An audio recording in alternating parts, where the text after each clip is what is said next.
Hey everyone, welcome back to Genai's Football News.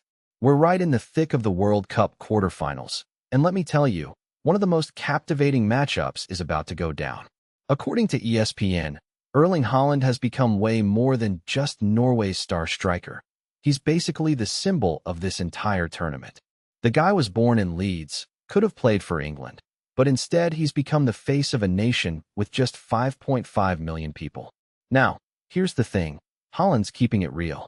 As he told ESPN before facing England in Miami, he knows Norway's chances of winning the whole thing are really low. But he's also making it clear that all the pressure is on the English. This quarterfinal is absolutely massive. England's the favorite, sure, but Haaland's got that special something that makes people believe in underdogs. It's David versus Goliath, except this David is one of the world's best strikers. The BBC is calling this worlds colliding. Haaland's roots in Leeds meeting his mission to lead Norway deeper than anyone expected. Now, while Haaland's the story everyone's talking about on the attacking end, there's another fascinating narrative brewing on England's side. According to ESPN, Jordan Pickford has been England's rock and goal for 8 years. The guy's been a mainstay between the sticks, and here's the wild part. He's on the verge of breaking Peter Shilton's World Cup record. But despite all that consistency, Pickford's never quite won the hearts and minds of England fans the way he probably should have. It's like he's been doing the job perfectly fine, but something's been missing in that connection with supporters. This World Cup could be his moment to change that narrative. If he keeps delivering clean sheets and crucial saves as England pushes deeper into the tournament, maybe this is finally when the nation truly gets behind him. It's not just about breaking records. It's about finally earning the love he deserves. Let's shift gears to what might be the most dominant team left in this tournament. According to ESPN, France absolutely dismantled Morocco with a 2-0 victory, and Kylian Mbappé was the star of the show. The New York Times Athletic is reporting that Mbappé scored again in that victory, cementing France's status as the tournament favorites. Here's why everyone's watching France so closely. Mbappé might be the best player in the world right now. The guy's in his absolute prime at a World Cup on a major stage, and he's delivering exactly what you'd expect from an elite striker. France are now the first team into the semifinals, and their dominance has been undeniable. There was a minor scare late in the match when Mbappé suffered an injury concern, but he came through it. Manager Didier Deschamps has built something special, and according to the New York Times Athletics Power Rankings, France are sitting pretty at the top. The question everyone's asking now is, can anyone actually stop them? Now, this one's painful for American fans. According to ESPN, the U.S. men's national team had what you might call a mixed World Cup. They did their homework, aced the quizzes, but then completely flunked the final exam. On home soil, in front of their own fans, they just didn't deliver when it mattered most. And here's the real heartbreaker. Christian Pulisic, who should have been the story of this tournament, became something of a mystery instead.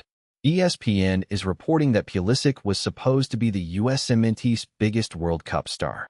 He's in his prime, playing for one of Europe's biggest clubs, and this was his moment to shine on a World Cup stage in America.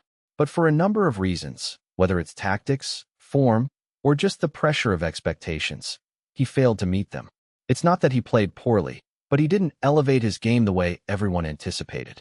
The New York Times Athletic is asking tough questions about how manager Mauricio Pochettino and the team should be graded for this campaign. It's a tough pill to swallow, but sometimes tournament football just doesn't go your way. All right, let's talk about one of the most exciting individual battles at this World Cup. According to ESPN, the race for the Golden Boot, that's the award for the tournament's top goal scorer, is absolutely red-hot right now that we're into the quarterfinals. We've got some absolute world-class strikers in the mix. Mbappé's been phenomenal for France. Haaland's flying the flag for Norway. Then you've got Lionel Messi still doing his thing for Argentina, Kylian's fellow Frenchman competing, and emerging stars like Fuller and Balogun making waves for his squad. Every goal matters now because these teams are playing do-or-die football. One striker can shift the entire dynamic of a match, and with only 7 games remaining in the tournament, every shot, every chance, every moment counts.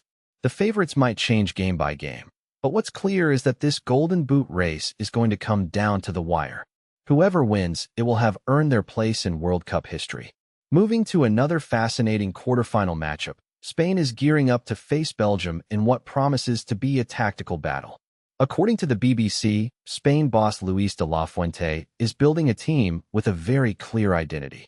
The BBC has been speaking with de la Fuente about their consistency and their young star Lamine Yamal, who's been absolutely electric this tournament. Spain has culture, consistency, and a blueprint for success. On the flip side, Belgium has become the tournament's darling story. According to the New York Times Athletic, Belgium has gone from being seen as underachievers to becoming the world's favorite team. Late goals, understated stars, and surprising victories have won over fans everywhere. They're facing Spain in the quarters, and honestly, this could go either way. Spain's the favorite based on their pedigree and play, but Belgium's got momentum and heart on their side. It's a clash of styles, Spain's technical dominance against Belgium's grit and determination. Before we wrap up, let's touch on some of the fun, human stories coming out of this World Cup that make the tournament so special. According to ESPN, Mexico's star player Mora is dealing with some pretty amazing real-world stuff. He just graduated from high school. While his team's competing at the highest level of football, this guy's balancing his education. It's a reminder that these players are dealing with life outside the pitch too. And then there's the viral moment that had everyone talking.